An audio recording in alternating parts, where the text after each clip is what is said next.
And just as an aside, I find it always exciting to talk in a semi-dark room. From childhood, I'm sure. But it's exciting to be here with you in this semi-dark room.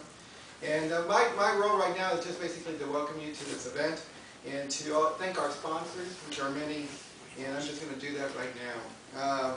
First of all, I want to thank the Consulate General of Mexico here in Houston, who've been such a wonderful partner and for this event, and in 2 weeks' time we have a Contemporary Mexican Film Festival as well.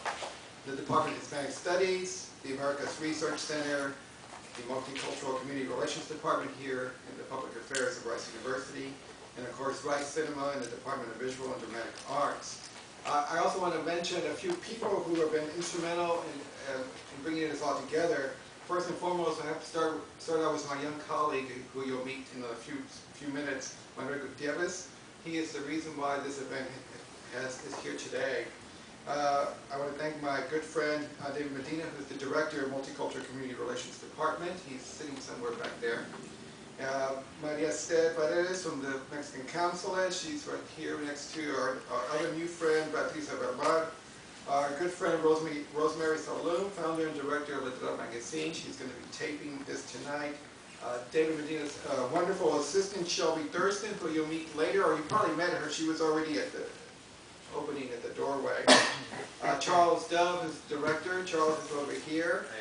He's the mastermind director and basically the maestro of the media center. Without him, we couldn't do all these things. So we're so grateful, Charles, for your work. And as I mentioned, 2 weeks from today, there'll be a Contemporary Mexican Film Festival. Please come. It's open to the public.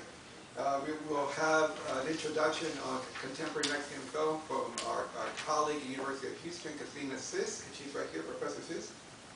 And so we're looking forward to her introduction as well in 2 weeks' time. There's a lot of events going on this fall and next spring. I just want to mention a couple. At the Art Gallery, for the first time, we have a Mexican-American Chicana artist installing her vision for this fall semester. It'll open September 29th and run through December 11th. She will be talking at the opening on September 29th from 5 to 7 p.m. at the Art Gallery. Later this fall, we'll have two wonderful writers from Mexico. On October 21st, Jesus Silva Marquez will be here with us, and on November 9th, Mario Vallantin as well. All these events and lectures and other things in the spring can be found on the website of the Hispanic Studies Department. And I invite you to check out our website and to see for all our wonderful events. And now I just want to quickly introduce my two wonderful colleagues. On my immediate left is Manuel Gutierrez, as I mentioned before, and my farther left is Dr. Duno and Manuel. They will be in charge of doing the interview this evening. But first, Manuel, thank you.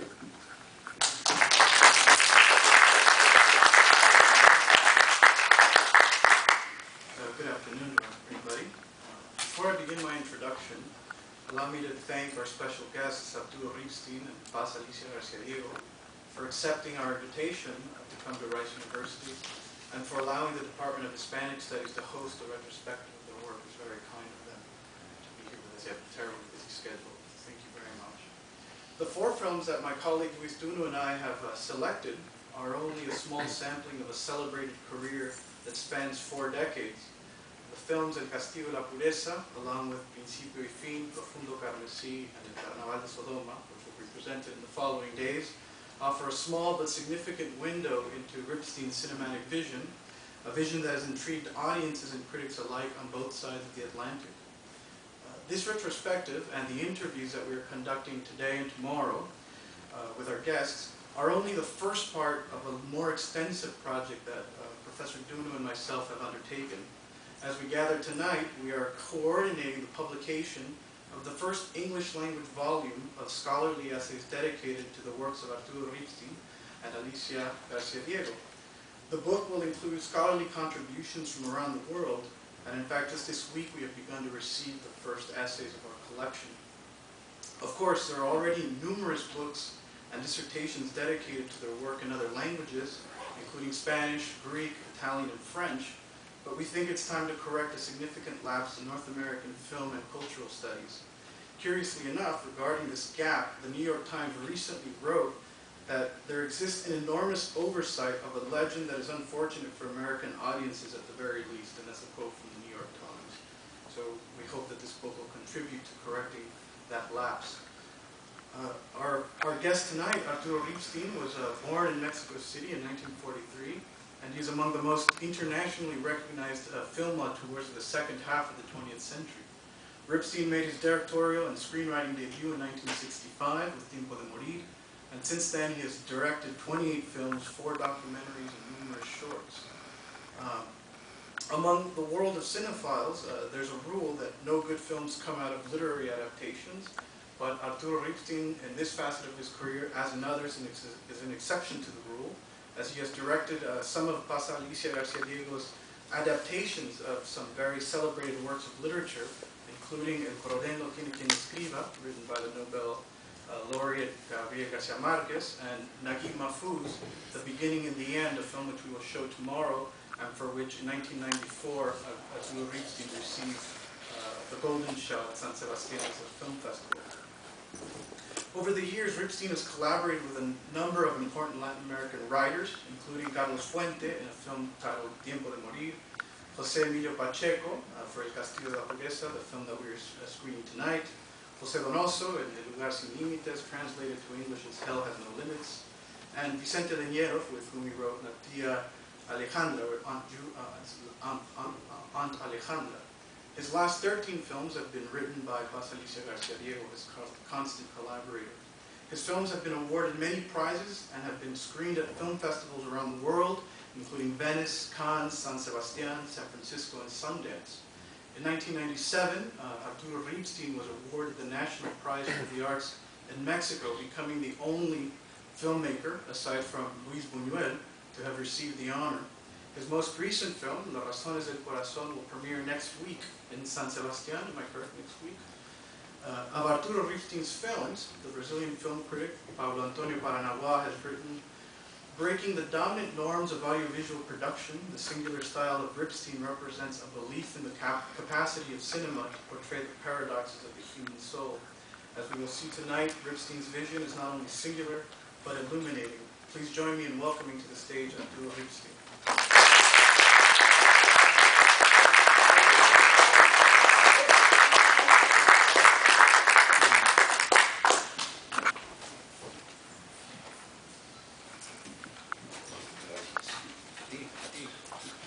So, Arturo, would you please share with our audience, I read this quote where you said that you never had a choice in career, that you were destined for film. Can you share with them how you came upon becoming a film director? No. No. Before anything, I want to thank Manuel and Reese here for having me as and the chair of the department. And well, he introduced everybody, so I reiterate my gratitude, and it is really an honor for us to be here, talking about our films and sharing them with you. The films that we do are rather in the periphery. We are sort of peripheral filmmakers. I've never been mainstream. I mean, no Mexican has ever been mainstream.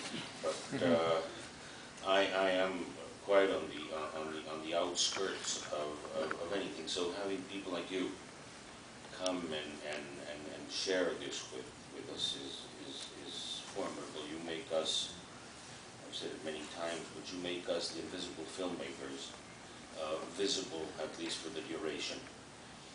A film is, of course, in our case, as we are very peripheral, there's no monetary feasibilities in our work. It's just an act of love. So sharing an act of love is probably the most important thing that we can do, and we share it with you painfully and gratefully. Now, to answer your question, I was born into film. My father was a very well-known film producer in Mexico. So I always went with him to, well, when he took me, which was not always, I had to behave. And so I tried my best to do it or get some good grades in order to accompany him. But he took me and he liked it. He made me dress up and took me to his partners in the industry, and I didn't like going to see his partners. I wanted to go to the set, to the stages where they were shooting the films, and that was absolutely fascinating. Probably my first memory in life is at 3 years old, sitting in the lap of Carlos Savage, a very well-known editor in Mexico who edited most of the Mexican films by Luis Buñuel, and sitting on his lap there. We used to edit films then in complicated machines called moviolas, and they had a little glass, a little magnifying glass, round, very many years ago, and under the glass they used to put the film strip, the photographic film strip in one side, and the optical sound in the other. After the whole process, they're bound together in only one film, but this too. So there I was sitting with him, watching the little magnifying glass on top of the film, and all of a sudden he pressed the thing, put some levers up or something, it started to move. And under the magnifying glass, there was this sort of tree, a log, something that was going throughout the whole frame.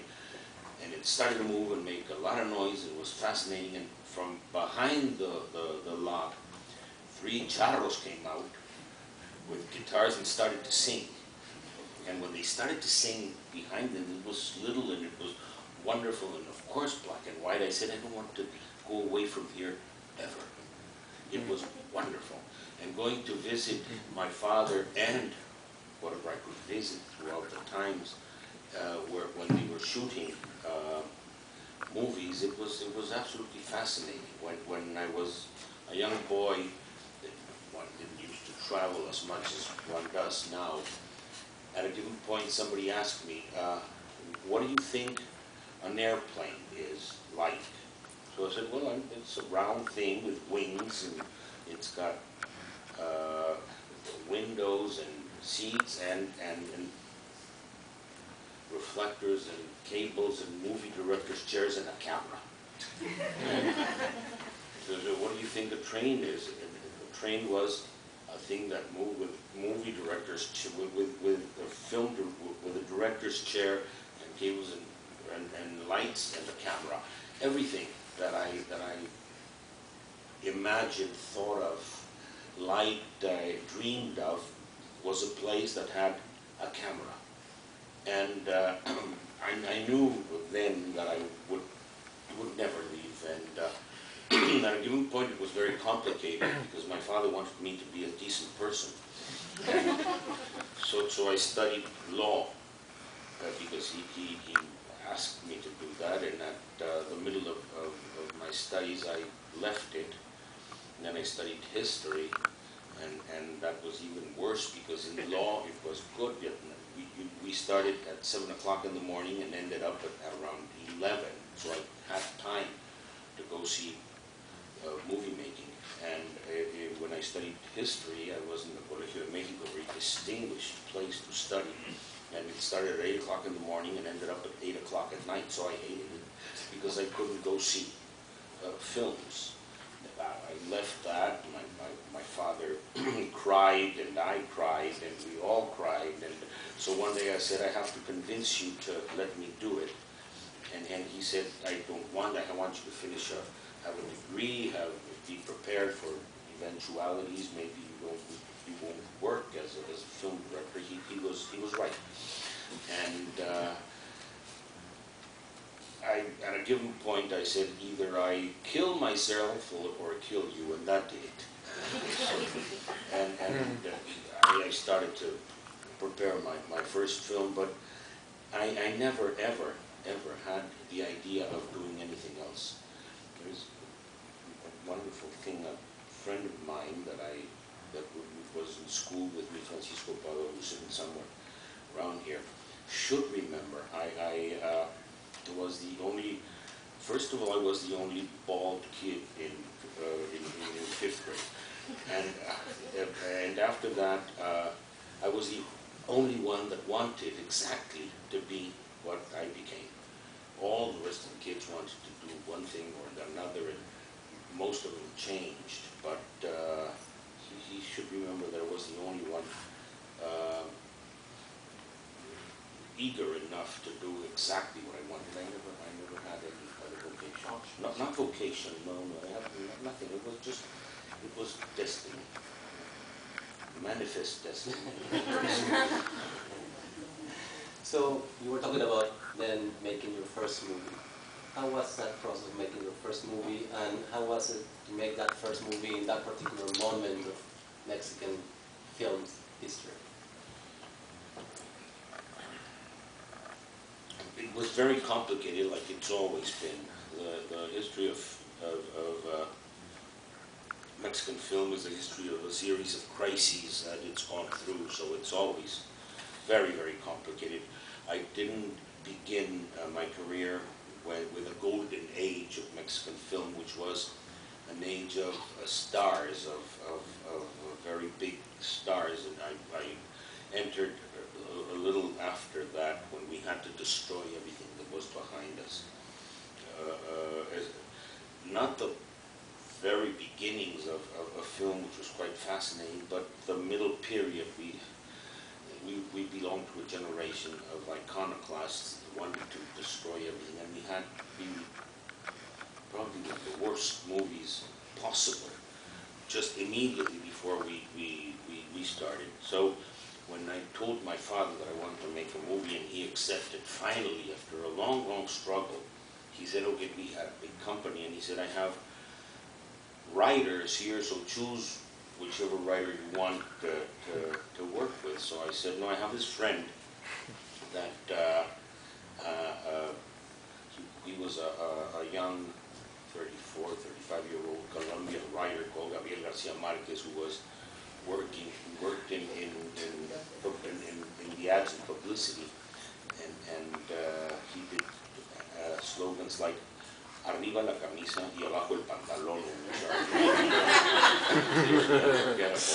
And so I had read El Coronel no tiene quien le escriba and Los funerales de la mamá grande, which were the only two books that one could get in Mexico, and I liked it very much, and I met him through a mutual friend, and we became friends, and I told him, why don't you give me why don't you help me write a screenplay? And he said, fine, let's go ahead and do it. And he had this screenplay that was written for another director called the Charro, so it was wonderful. The structure of the screenplay was really magnificent, and an example of how to structure certain things. It was really, really good. So I went up to my father and said, I have this film called the Charro that had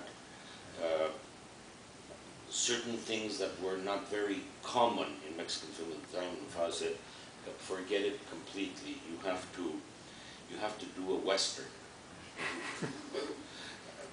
Okay, how do we do a Western? Well, you just dress them up like it's a Western, and it'll be a Western. So Mexican Westerns, or spaghetti Westerns at the time, were made out of wardrobe.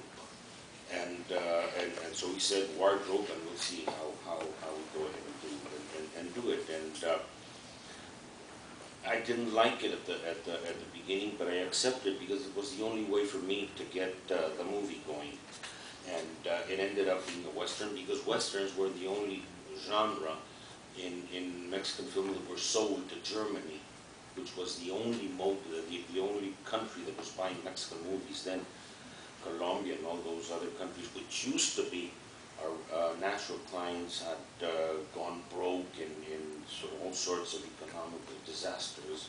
So it was only Germany, and Germany wanted Western. So I did this thing that was not a Western, or was not nothing, and I was always very dissatisfied with the end results. But cowardice being one of my big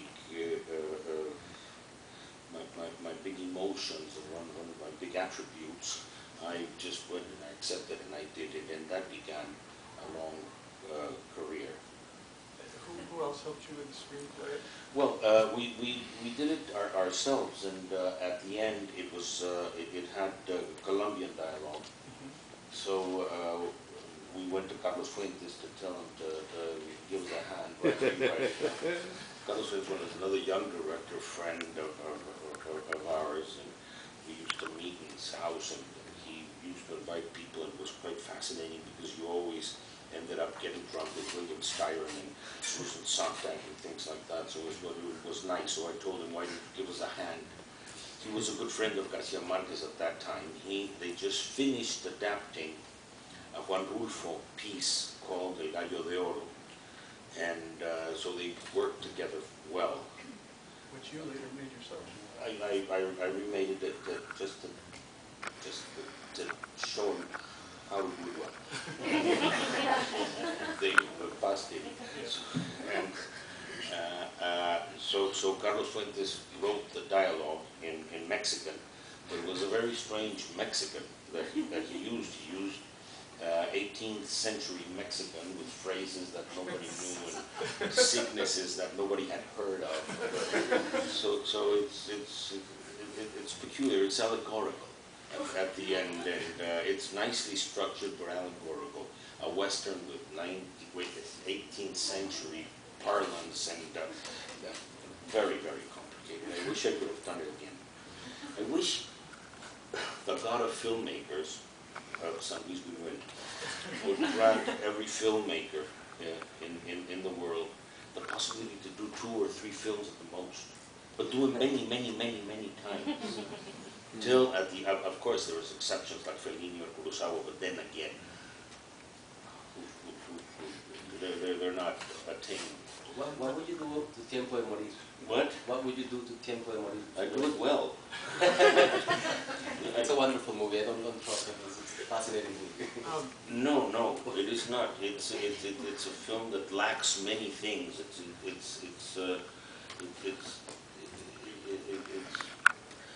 really a film that is not complete. Is not round. One tries to make figures that are precise, and one tends to do a sphere.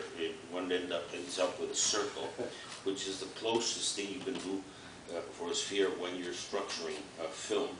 But this is very flawed. It's not a good film at all. It's just old, and that is for its benefit, but it's not a good film at all.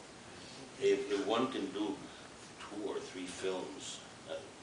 Borges wanted to be remembered by a phrase. Borges. That is like Kurosawa. I want to be remembered by one sequence. One. It doesn't matter which. Not Tiempo de Morir, certainly. But the most recent ones, of course. And I don't want to be remembered at all. Now that you brought up San Luis Buñuel, would you share with our audience a little bit about your relationship to him and your connection, and maybe speak about your early influences in film? Yes, I knew Buñuel because he was a friend of my father's, and they both liked guns very much. So we went to shoot at shooting galleries and things like that, and they loved it. And I liked guns too then, still do. And so my father and Buñuel were very close because of the guns. They never worked together because they were in completely different worlds. And I used to go to the movies with my my family, with my mother and my father, tried my best not to take my sisters, who were not only younger but feminine, and that was complicated. But I went with my mother and father to the movies many times, and one day my father took me to see Nazarin. I was about 15, and it was a revelation. I had seen my father's films and the Mexican films that one sees at the time, and the American films that were fascinating. You know, Flying Carpets and Ivanhoe and Scaramouche and wonderful movies, and the Mexican films, which were basically commercial films. And when I saw Nazarin, I understood that there were options, there were possibilities to differ in the films that I saw regularly. And I was completely shocked. And I remember asking my father, "Did you like this film?" And he said, "Well, more or less, he liked Buñuel, so he wanted to like the film, and I guess he did. But I was in so much of a shock. My father didn't understand what was happening to me. I stuttered, I couldn't talk, and he said, "No, I don't like it at all. Just to be nice to me, I guess." But I said, "I've never seen anything like this. This is magnificent." So I went to see Buñuel to his house, and I knocked on the door, and I said, he knew who I was, and being the son of a producer then was the equivalent of being completely idiotic. There were a lot of producer son, and it was true. And my friends that I grew up with. And I went to Buñuel, and he was not too flattered. I knocked at the door, I opened the door, and I said, I saw your film last week, and I want to be a director like you." He closed the door in my face at that point. He said, "Nothing, just close the door." I stayed there. It was complicated to go from my house to his house, and I had to take a bus, and it was long, far away. A minute after, he opened the door, and he said, "Come in." I went in, and he sat me in his living room, and where he had a little projector somewhere there, 16mm projector, and he said, "Sit down." And he took the projector, and he pushed a little reel on the projector, put the lights off, put the lights down and the lights off, and he made the thing work, and it was Un Chien Andalou. Yes, Lucian Dog, and I was 15, and I was watching this, and it was even more surprising than Nazarin, of course. To me, it was paralyzing. So we finished the film. He returned the film and put it again. And so I saw it 2 times in one day. And he said, "This is what I do. So I don't think you want to do this," because of course I wasn't a producer's son. I would never slit an eye. And I said, "No, I want to do it more than ever." So we talked, and he was generous to me at the time, and I left.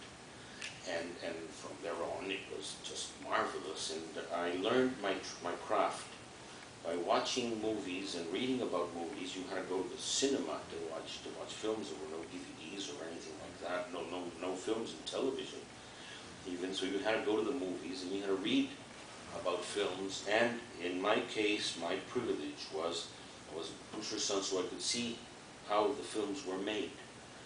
And I went to many directors and asked them to let me sit with him and ask him questions if I could, which they would allow me at a given point, especially if they were working for my father. They wouldn't kick me out soon. They would later, but not immediately. And with Buñuel, it was the same thing. I asked him, "Can I go and see you work your next movie?" That was 3 years later. I was 18 then. And he said, "Yeah, you can come a couple of times," or something like that. I tried to go as much as I could. He was shooting The Exterminating Angel, which was also quite an astonishing experience. So I learned my craft by watching how films were made, and the icing of the cake was watching Buñuel's make The Exterminating Angel. Of course, one couldn't learn a lot of things from Buñuel. One learns from the band of directors. They're enormously stimulating. You're 17 and you're watching him and say, I can do it better. Okay. When you get to Buñuel, no, you can't do it better. It was that and that was it. But I liked his work, and I was eager to see his stuff then, and I try to find his films in film clubs. That's where you could go see Buñuel stuff and everybody's stuff. So my influences at that time were naturally the American filmmakers, John Ford and Wells and Land, of course, and all those were the United States making movies. And on the other side was the French Nouvelle Vague, of course, and the Italians of the time. It was post the neo-realist movement of Italian cinema. It was Fellini and Visconti, already established as Fellini and Visconti, that I adored at that time, and naturally Kurosawa. The list of directors that have influenced my career is exactly the same list as all of the directors of my generation. We like the same stuff. I want to touch a little bit about the topic of your relationship with Mexican cinematographic tradition, but talking through Buñuel. You said famously that Buñuel kind of dismantled Mexican cinema of the golden era, and have this beautiful phrase saying that Buñuel did not give us the dream, he gave us the nightmare. Mm-hmm. How do you position your own cinema in relation to this phrase and Mexican's cinematic tradition?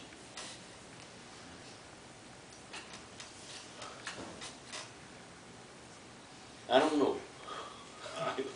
It's very difficult for me to sort of pinpoint that sort of things. When I was a young director, that sort of question used to be made in relation to your constants. That was what was going on at the time. It was a little before semiotics. So what you did were you did constant themes. You used constant themes. So when they asked me what are your constant themes, I always had to invent some answer to seem alluring or bright. And I used to say intolerance is my constant theme. And it sounded fantastic. It's rotund. It's enormous. It's a lie. It's not true. So finding exactly what, how I am situated in the context is complicated. I make movies out of fear and out of revenge. Like almost everybody. I mean, you're in reality, and reality is something that is horrible. It's got no structure. You don't know really where you're heading, so one tries to avoid. I tried to avoid reality as much as I could. So the way of my stuff was structuring certain things that were a revenge against reality, against the world that I had to live in. So there are two possibilities when you work within the revenge frame, and that's you go into saying life is beautiful, everything is wonderful, and one should feel good when you go to cinema and you see reality structured, which is nice. Or the other option is everything is terrible. I mean, we live in a nightmare. I come from a country of survivalists and nightmares, and it's difficult. So when you're in that point, the revenge against reality is things are somber and sad and frightening, It's stimulating because when people come out of the theater, in the audience that I always have, they come out and say, yeah, it's not that bad. So you wake up like from the nightmare. So waking up from the nightmare, helping them wake up from the nightmare is the way to tell you that I'm an optimist. That I still believe in, okay, optimism is good enough so that I can keep on doing films. It's either it's optimism and I don't know how the word in English, but in Spanish it's contumacia. And you go on doing films for that and for amnesia. Yeah, you do a movie and it sticks with you for a long time, and the only way to get rid of it is to do another one. So I pity the young directors now who make careers of 2 movies or 3, and that's it. I made a long career out of willfulness and fear and whatever, but I forgot all the rest of the things that I had done before. So it's good to keep on making movies because you forget the ones that you did, which are become quite obsessive. I also make movies out of fear. Well, the things that I'm most afraid of, which are what are in my movies, is what I usually talk about. Fear is an enormous emotion, and if you can handle it and you can talk about it and you can put it in a movie, and you can structure it, which is what it's all about, it is a good feeling. So I wouldn't know where I belong. I know that I made the movies, many of the movies, how I wanted to make them. I made more movies than I should have, but many more movies than I should have. I should have made 2 or 3 many times over, and till they're like rounded rocks, rounded by the pass of water, which makes it beautiful. So what one tends to do is beautiful things. So one should do not many, but I've made a lot of films, and I always thought that I would make a good movie. I never went into a film saying this is not going to be good except once.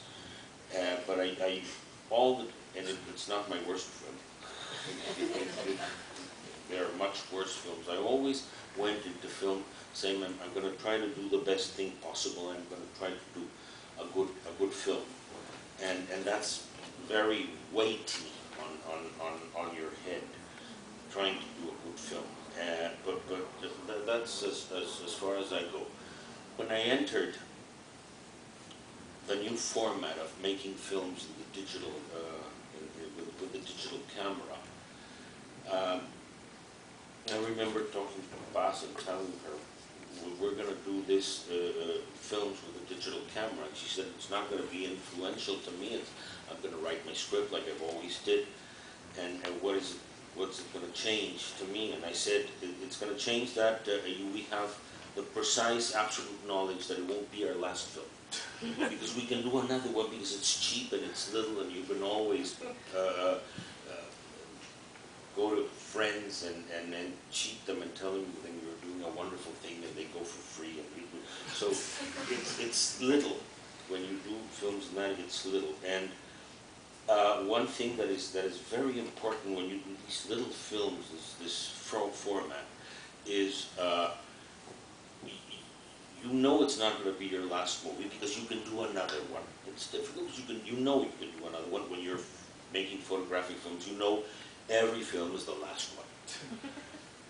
You will never be able to get it going again. But in this case, when it's not the last movie, the important thing is you don't have to think that you have to do a good movie. You have to think that you're only doing a film, and it doesn't matter if it's good or not good. If it's good, it might go to a festival or it might be shown in a theater. If it isn't, it'll go directly to the DVD section in Blockbuster, where nobody picks it up because it's Mexican. And but you can keep on doing it. I mean, the loss will always occur. Economically, it's always going to be a disaster. But when you do it little, it's not that harsh. The disaster is smaller. So you can go on doing films, and you can go on doing films. It doesn't matter if you do it good or not. You just do the film, and that is very liberating. Not thinking of doing a good movie is very liberating. The Damocles sword in your head, that goes away. Arturo, before we open up some questions from the audience, would you set up this film, El Castillo de la Pureza, which is an early film of yours? Looking back on it now, for so many years, what do you remember from that experience, and what was it like to go through this, the filming of this movie? It's a nice. It was a nice movie to make. It was very long and complicated story, but I'll make it short. Dolores del Rio wanted to do a play by Sergio Magaña called Motivos del Lobo, a lovely play, that was based on true facts that were later depicted in this movie. This guy kept his family inside a house for 18 years and wouldn't let them leave. So there was this play, and Dolores del Rio wanted Luis Buñuel to direct this film, and Buñuel said, no, give it to the snotty guy there. And so I got the work. And José Emilio Pacheco and me, we wrote the script, and we read the script eventually to her. It was quite fascinating to go to Dolores del Rio's house in Coyoacán, in Mexico, an enormous house, and she would come out from this on top of the banister, and she put her hand there and yelled a little and said, "Ripstein, how do you like my hair?" He looked this big, the enormity. It was fantastic. And Pacheco and myself were, when we went to her house to read to her, we were usually drunk, so it made it wonderful. So she liked the script very, very much, and she wanted me to put an actor that I didn't like. And I said, I don't want to make the movie with this actor.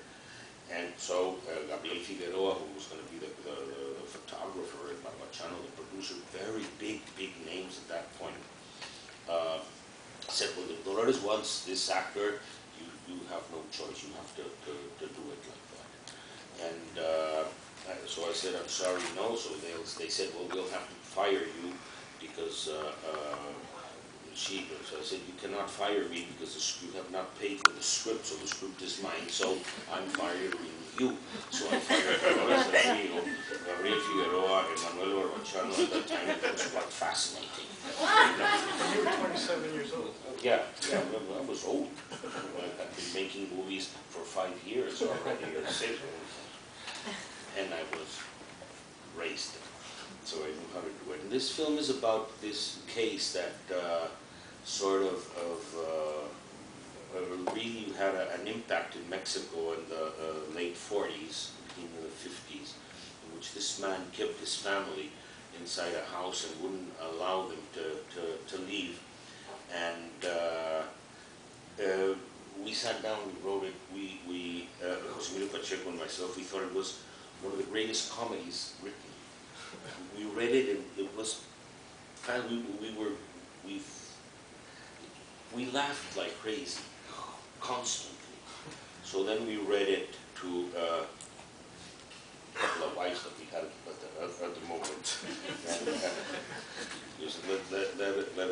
let me read it to you. And we read it, and the couple of wives were there in panic, and Pacheco and myself were belly laughs and rolling on the floor, thinking it was absolutely comedic and fantastic. It is a little bit, but not as much as we thought. And so it's based on a real case that was quite shocking at the time. And when the film was shown, a very, very, very successful film in its time. And it was a film where many people came to me after the projection of the film saying, it's the story of my family, things like that happened constantly and very peculiar. I never knew people were locked in tight houses so much at the time. So it was that, but I was just planning on an autobiographical sketch, which is Gabriel Lima is me, and a little bit, but in many things. But everybody thought it was their own portrait, and that was good at the time. Thank you for answering our questions. I think we should now open the space for a few questions from the audience. We have not too much time because we have to start the screening, but please feel free to raise your hand and ask questions or comments. Yeah, over here. I wanted to find out, did you film on set or was that an original house where it happened? Wasn't that a house close to downtown Mexico City? Did you shoot there or did you do it on a set? No, actually the real house was very far away from downtown Mexico City. It was actually near Tepeyac. It was far away. It was quite away from neighbors and things like that, which was a peculiarity at the point. No, we invented this set. Just the outside is real, and the house is a set done by magnificent decorator, set designer called Fontanals. It was his last film. He had worked with Garcia Lorca and with D'Annunzio and things, absolutely fascinating things. When I used to talk to him, he was a very old man, so he said, yes, when D'Annunzio and I made this movie, this piece, or when Garcia Lorca, he was fantastic, and this was his last movie. He was very, very old when he did it. And he told me a lovely phrase at the end when he gave me the set, and he said, okay, now you can come visit it, and it's yours now. And he said, I want to thank you very much, you're very old, for letting me retire with dignity. And I always thanked him for that. It was also the last film that Alex Phillips, the cameraman, made before they both died. I always like to work with very experienced, serious people. The genius of a film director always consists of surrounding himself with the best people possible and letting them do more or less what they know how to do. So this is the case in here. Thank you. Krista. So I wanted to ask you, since you mentioned Dolores del Rio and the figure of the Charo and John Ford, if you could just reflect on what you took from John Ford. Everything. Absolutely everything. John Ford makes movies like before movies were existed. John Ford is the greatest of all directors, no doubt. John Ford is copying things from stealing things from John Ford. It's like stealing from nature. He was there before everything happened. He will be there after everything occurred. Yes. What do you consider to be the most difficult part of directing a film? Basically putting it together. Going and convincing producers to give you the money to do it. And you usually have to do all sorts of things there. When